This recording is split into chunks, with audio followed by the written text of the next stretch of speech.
उपस्थित असणारे सर्व विद्यार्थी, त्यांचे पालक, आदरणीय गुरुजी, त्यांचे सहकारी मित्र, या सर्वांना मी प्रथम दंडवत घालतो.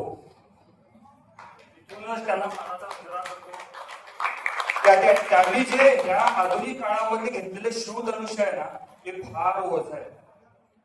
आज तुम्ही बऱ्याच ठिकाणी तुम्ही गेला असाल, बऱ्याचशा घरी गेला असाल, कार्यक्रमाला गेला असाल किंवा आणखी कुठे गेला असाल, तर तुमचं टिळा लावून जे स्वागत होतं ते मंत्रोच्चारानं कधी होतं का?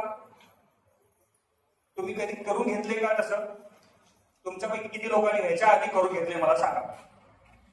इथं आल्यानंतर पहिल्यांदा तसं स्वागत होतंय की पहिला तुम्हाला टिळा लावला जातो, तुमच्यावर अक्षता टाकले जातात आणि तुम्हाला ओवाळलं जातं छानपैकी, आणि मग मंत्र म्हणतात तुम्ही आलात, बरं झालं, छान द्या, चांगलं स्वागत आहे तुमचा.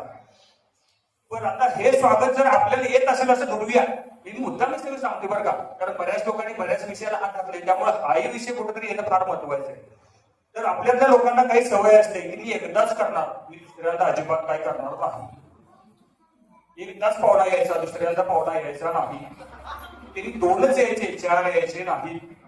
तर आपल्यातल्या सरांनी या मुलांच्या मध्ये इतके चांगले संस्कार जोडून ठेवलेत की गुरुजींनी हाक मारलं की ती मुलगी अशी पडदिशी ताट घेऊन येणार, पडदिशी सगळ्यांना केळे लावणार, छानपैकी ओवाळणार. तिच्या चेहऱ्यावरती जरा सुद्धा कुठंही असा त्रास, कंटाळा की दिवडा मंत्र म्हणायचे, दिवडा ओवाळायचा की बाबा असं अजिबात त्या पद्धतीने केलं नाही.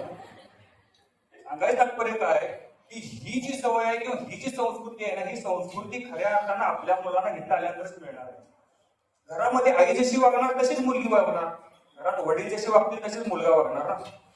8 दिवस ट्रिपला घेऊन जाण्यापेक्षा 8 दिवस इथं राहिलेलं कधी चांगलं ना. कारण आता काय होतंय की मोबाईलच्या व्यसनामध्ये इतकी मुलं अडकलेली आहेत की त्यांना एकतरी टीव्हीवरती कार्टून, नाहीतर एकतरी हातात मोबाईल, या दोन्हीच्या पेक्षा तिसरं काही दिसत नाही. पण आता त्यात कम्पेअर जर करायला गेला की काही बोलायचं नाही, मोबाईल काढून घेतला की दरवाजा लॉक काढून त्यात काय करायला कुणाच ठाऊक, बाहेर आलं की हानीमध्ये घुसतंय, पाणी सगळं सोडतंय, पाणी नाही, बाहेर नेऊन सोडले कुत्र्याला नेऊन सोडते, नाही तर उन्हात जाऊन थांबतोय, पलीकडच्या गलीत गेला ते 4 पोराशी मारून येतोय. म्हणजे नेमकं कुठल्या पद्धतीनं त्या मुलाला ट्रीटमेंट द्यायची हे आपल्या पालकांना किंवा माझ्या वयाच्या पालकांना समजेला नाही. पण आता गंमत सगळ्यात सांगतो की आपल्या घरामध्ये 1 किंवा 2च मुलं असतात. 2च मुलं हँडल करायला आपल्याला एवढा त्रास होतो की घर सोडून जाऊ की काय, कंटाळा आलाय मला, आता मी माहेरी जाते, तुमची 2 पोरं सांभाळा. मग तोही म्हणतोय मला ऑफिसमध्ये काम करून कंटाळा आलाय, तुझी पोरं घ्यायला जातो. अरे मग तुम्ही 2च मुलांना घेऊन एवढं कंटाळलाय, तर हे सगळे संयोजक लोक तुमची मुलं घेऊन कसं राहत असतील? How to manage?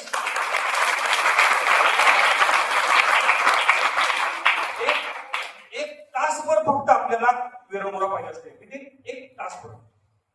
बाबा माझं सिरियल लागलंय, तू तेवढा बाजूला बस. त्यातनं पण ते काय म्हणतोय, मम्मी जाहिरात लागली, माझं कार्टून तेवढं मधलं लाव. मग त्याला काहीतरी वेगळं आम्ही द्यायचं, हे घे 5 रुपये कुरकुरी आणजा. ते तिकडे जातंय, 5 मिनिटात ब्रेक झाला की कुरकुरी पण संपते, ती पद्धतीवर थांबते, मम्मी आता गार काहीतरी दे. म्हणजे त्या 1 तासासाठी आपण त्याला एवढं काही आम्हीच दाखवलंय. एकतरी कुरकुरे खाई, एकतरी ते काहीतरी आईस्क्रीम खाई, सरबत पी, टँग पी, आणि काय रसना मागेल, आणि परत काहीतरी वेगळी फेरी आली की आणि काहीतरी मागेल. त्याची लहर भागवण्यासाठी आम्ही आमच्या पालकांनी निम्म आयुष्य घालवलं. मी मुद्दाम या गोष्टी का सांगतोय, या बारीक बारीक गोष्टींच्यावरती का प्रकाश टाकावा? आज थोडस ह्या गोष्टीवरती चिंतन मनन जर झालं ना, तर हे शिबिर आणखीन पुढे जाईल. लक्षात घ्या, तुमची तयारी आणखीन पुढे अपडेट होऊन जाईल. आपल्या मुलांना आपल्यापासून लांब करायच्या म्हणताना शिबिराला नाही, ते कंटाळावाने आपल्याला पिडते म्हणून त्याला आपल्याला ढकलायचं नाहीये. तर त्याला एक चांगला आदर्श नागरिक कसा घडवता येईल यासाठी म्हणून आपल्याला इकडे घडवायचं, इकडे पाठवायचं. काय होतंय, आपण बऱ्याच वेळेला काय होतंय, आपल्या अपेक्षांचं ओझं त्याच्यावरती लागतो, प्रकर्षानं लागतो. हो तुझ्या काकाचा पोरगा बघ इंजिनियरला गेलो, आणि तू काय करायला आहेस? B.Com करायला आहेस. तू काय करायला आहेस? MA करायला आहेस. 4,000ची नोकरी केला असता तर तू आतापर्यंत पुढे गेला असता, 15,000 20,000 पगार झाला असता. हे लहानपणापासून त्याच्या मनावरती ऑलरेडी बिंबलेलं आहे. लक्षात घ्या, की 15,000ची नोकरी, 10,000ची नोकरी, कायच करत नाहीस, नालायक आहेस, आरामखोर आहेस, तुला काय जमत नाही, तू काय करू शकत नाहीस, लहानपणी पण पिडलास, मोठेपणी पण पिडालास, लग्न होईपर्यंत तुझी जबाबदारी घेऊ काय, तुझी पोरं बी वीज सांभाळू काय, तुझं घर बी वीज बघू काय. लक्षात घ्या, तुम्ही जसं बोलता ना तसं ते कुठंतरी येस होत असते. येस, तुमची वास्तू तुम्ही ज्या ठिकाणी राहता ना ते तुम्ही जसं वागता, जसं बोलता ना ते कवा तरी येस म्हणतात. येस, तुम्ही तुमच्या पोरग्याला नालायक म्हणता ना, येस ते नालायकच होणार. तुम्ही त्याला जे ट्रीटमेंट केलं ना ते ट्रीटमेंट त्याला पॉझिटिव्ह द्या. जोपर्यंत पॉझिटिव्ह ट्रीटमेंट देणार नाही तोपर्यंत त्यात काय बदल होणार नाही. आणि ही सुरुवात तुमच्यापासून करा, त्याच्यापासून नाही. तुम्ही जोपर्यंत तुमचे बिहेवियर बदलणार नाही ना तोपर्यंत काय होणार नाही. मग शिबिर 8 दिवसाचं होऊ दे नाही तर 15 दिवसाचं होऊ दे तर महिनाभर होऊ दे तर काहीच पोरी करावं दे, तुमच्या बिहेवियर मध्ये जर परिणाम होणार नसेल तर या मुलाच्या मध्ये काही परिणाम होणार नाही. हे लिखितच आहे, लक्षात ठेवा.